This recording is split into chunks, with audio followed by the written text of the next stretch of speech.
Troisième variation de l'Arietta, de l'opus 111 de Beethoven. Donc vous savez que la filiation de Beethoven à la danse, ici on reconnaît ça parce que tout part par 8 mesures avec reprise. À cette époque à Vienne on connaissait déjà la valse, mais le quadrille se dansait encore. Et le quadrille compte 5 figures, ça va de l'éventail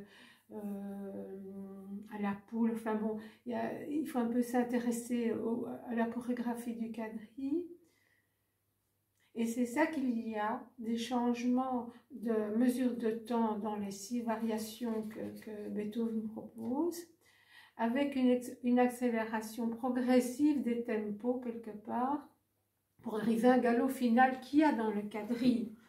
Donc le quadrille se danse avec 4 groupes de cavaliers-cavalières, et parfois avec un éventail, parfois avec un cotillon, et alors parfois on passe en dessous des bras des cavaliers-cavalières qui se succèdent, et puis ça se termine par un galop. Tac, tac, tac, tac, tac, tac, tac, tac, tac, ce qu'on va voir pareil.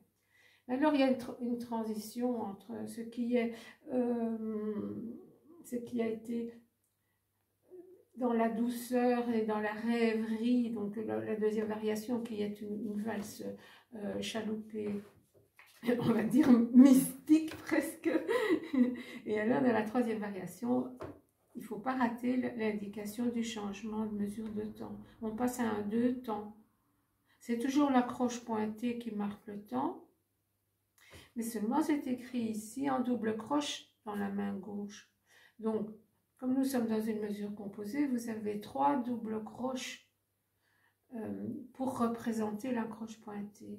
Et c'est ça que Beethoven nous dit, qu'on a eu l'habitude de jouer avec une main lorsqu'on avait des accords et des voix différentes à la main droite. Il nous met bien, attention, en italien, mano sinistra, quand on peut. Mais ça, c'est aussi parce que ça épouse la figure de la danse. Ça veut dire que quand les cavaliers sont séparés, se font face, cavaliers et cavalières de la danse se font face, mais ne sont pas encore enlacés, ni se rejoignent par les mains. Les mains sont séparées au clavier. Et à partir du moment où les cavaliers se rejoignent, les mains se rejoignent au clavier. Donc c'est assez subtil, mais alors au niveau du rythme, il faut d'abord suivre, comme nous sommes dans un 2 temps, nous aurons affaire à 6 doubles croches. Il faut les suivre et les repérer dans les groupes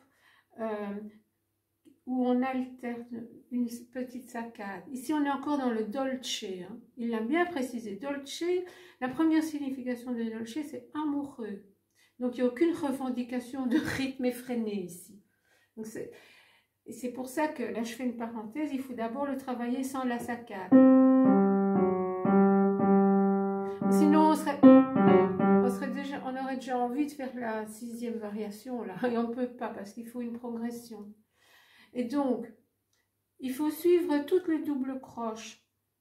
Donc, nous avons une anacrouse ici dans la mesure 2. Si je suis mes doubles croches, j'ai Do, Fa dièse, Sol, Sol, Sol, Ré, Fa dièse, La, Si, Do, Ré, Ré, Mi, Fa, Fa dièse, Sol, Ré, Ré, Fa, Sol. J'ai une croche, voilà. Qui complète en fait, qui me fait une double croche. Et je continue mes doubles croches de la main gauche.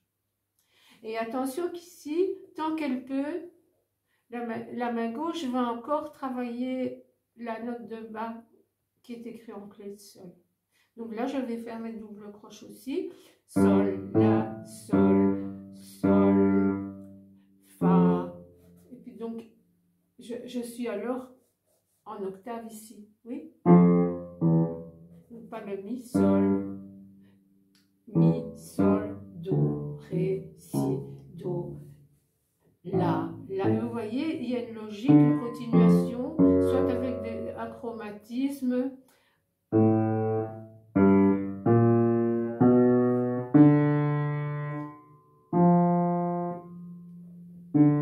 Et puis je reprends comme je suis dans la mesure 1. Donc ça, c'est intéressant pour vous. La même chose, on va le faire à droite alors.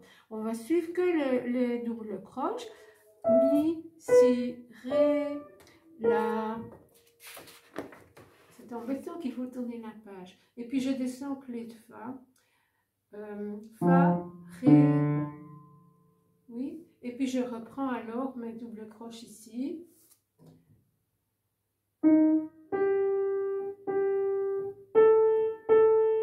Et puis 2 croches.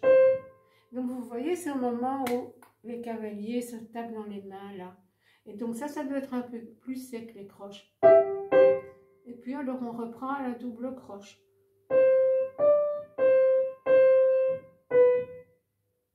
Donc ça c'est nouveau.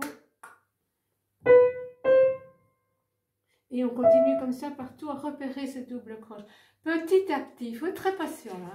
Petit à petit, on va, c'est comme quand on démêle une pelote de laine, on va extraire de ça une continuité qui va nous guider dans le dolce. Toujours avoir en tête qu'en fait c'est doux. La triple croche, c'est un pas sauté dans les pieds des danseurs. Tatam, tatam, tatam. Et donc, si on remarque bien d'abord les doubles croches, on fera ce pas sauté un peu glissé, tout doucement, comme ça, pour ne pas avoir déjà un galop qu'on va découvrir petit. À chaque fois que Beethoven change sa mesure de temps, il écrit bien au-dessus liste son tempo, le temps juste. Oui, mais le temps juste par rapport à quoi?